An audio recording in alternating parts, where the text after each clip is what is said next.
Hey there and welcome to Fat Daniel's Barbecue.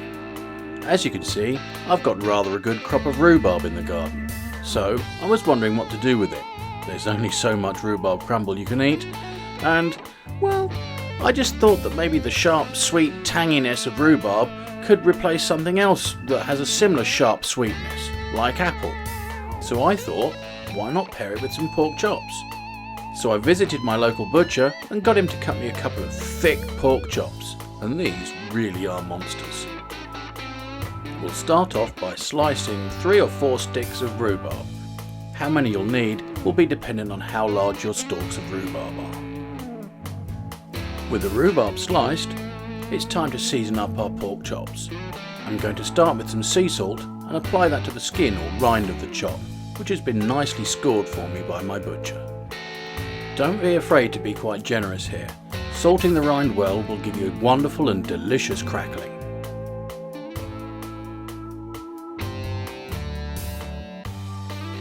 And then we're going to give it a dusting with my Fat Daniel's Dixie Dust all-purpose seasoning.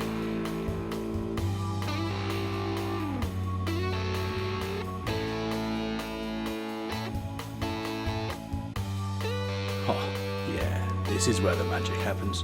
So we're going to do this now on both sides of the pork chop.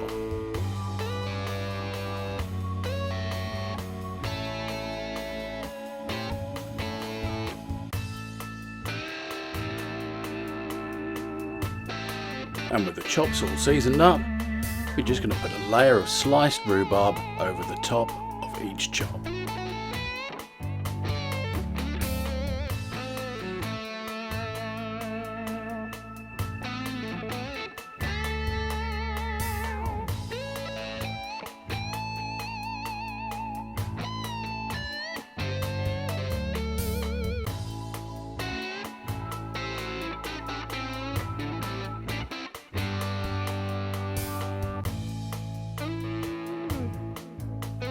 The remainder of our sliced rhubarb is going to go into the roasting dish.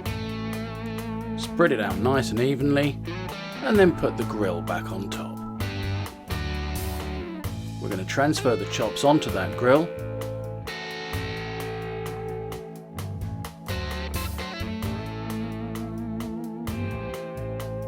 And then all we need is a little liquid.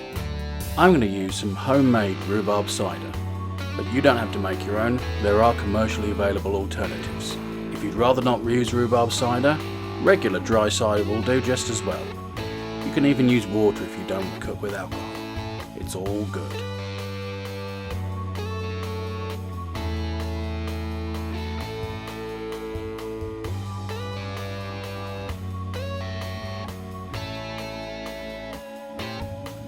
And with the liquid added, we're ready for the barbecue.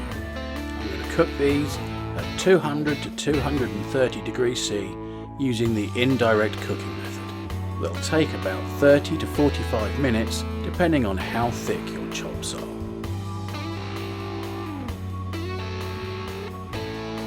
Well, it took the best part of 45 minutes to cook those monster chops, but they're now ready and looking gorgeous.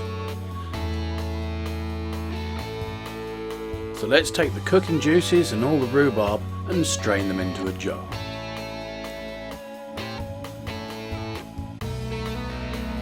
Now we're going to blend this mixture to make our sauce.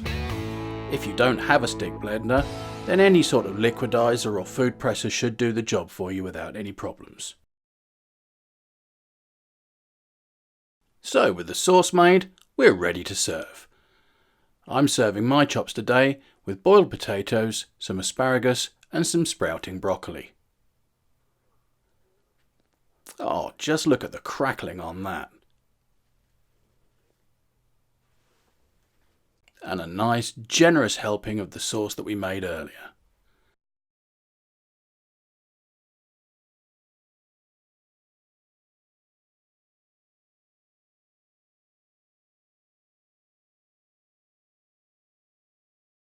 Well, there's nothing left to do now but tuck in.